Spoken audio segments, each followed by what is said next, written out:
How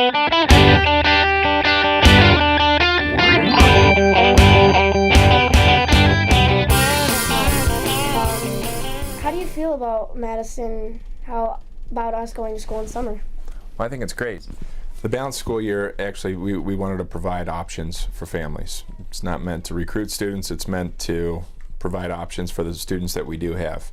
So what we do is we start it in late July, mid to late July, and our students are in session about 5 weeks prior to the traditional school year.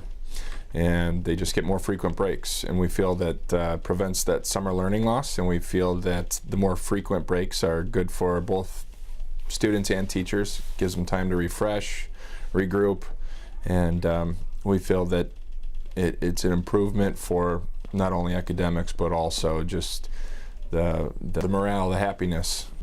This is Miss Wonders, my tech teacher, and I want to hear what she has to say. Thanks, Riley. During the balanced school year, the 5th graders all the way down through kindergarten were actually able to come to my lab 3 times during just 1 week, which was pretty amazing because during the regular school year, the traditional school year, I only get to see the students every 6 school days.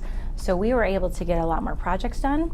We were able to work with the 3rd graders on remembering the basic things, Like logging in, and kindergarten actually was able to come down 3 times too.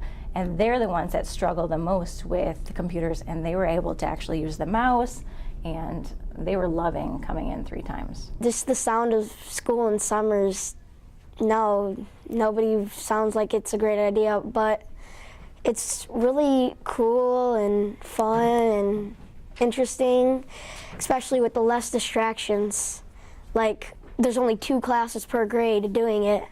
So basically, you have 2 classes during lunch, way calmer, instead of like all you hear screaming and barely hear your friends. When we're off so long, I get bored in the summer because, you know, the first half of summer is really, I love it, and then the second half is when you start getting bored and just sit in your room and do nothing. It sticks on because when you're in the summer, you lose all knowledge. Like sometimes when like the first trimester, last year grades were kind of low, but this year, since I didn't really lose very much, we kind of learned more. So basically when we go on our breaks, you know, we still have that information since it's not as long. Like just a couple days off more. My son was getting aggravated last year because of having to do repeat work at the beginning of the year. He was getting frustrated, he was bored, he's very smart, he didn't want to have to repeat it. So this year when we get back from breaks, he gets less of the repeat because they are retaining it over those little breaks, and he's not as frustrated when he gets back. It's great. I get more time with the kids during the school year. We have time to do vacations in the middle of the year. My in-laws live 8 hours away, so we have extra time with them in the middle of the year that we don't usually get. It's nice for them when they come up here because then they have kids all day instead of just after school hours, more busy with homework and our normal routine. Wesley loves his breaks as much as he loves school. He gets to a certain point, he gets antsy that he's ready for a break, and it seems like that balanced school year break falls at the perfect time. When they hear year-round school, they think that their children are going to be going all year round, and we really need to look at it from we need to call it balanced instead of year-round, because they're the same amount of days. Students in either the traditional calendar or the balanced calendar, they go 180 days, and the balanced school year just has more frequent breaks. So instead of a 10 to 11 week break in the summertime, they have 6 weeks. Right now we have about 2 out of 6 sections per grade level who are doing it. So far it's been great. The beginning of the year was the smoothest beginning of any year I can remember. Having only 2 sections out of the 6, having no middle school here, no high school here.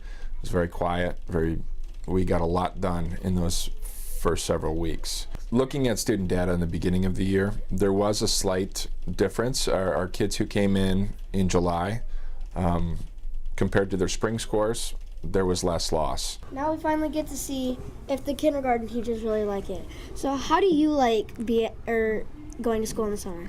Well, you know what I have found is that my kindergartners, have been in school for 97 days, so we are close to our 100th day of school, and I look back at my lessons from years past, and we aren't even close to where they are right now. My students are so much more advanced, and we're doing lessons that I wouldn't have thought about doing at this point.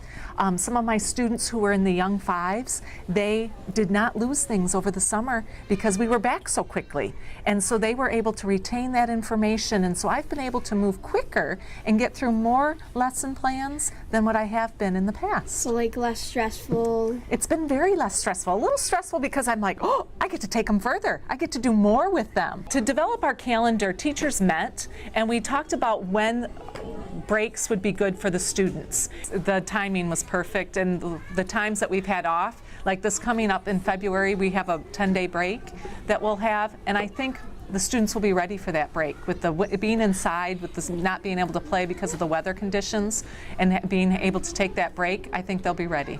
Change is a good thing. Change is a very good thing.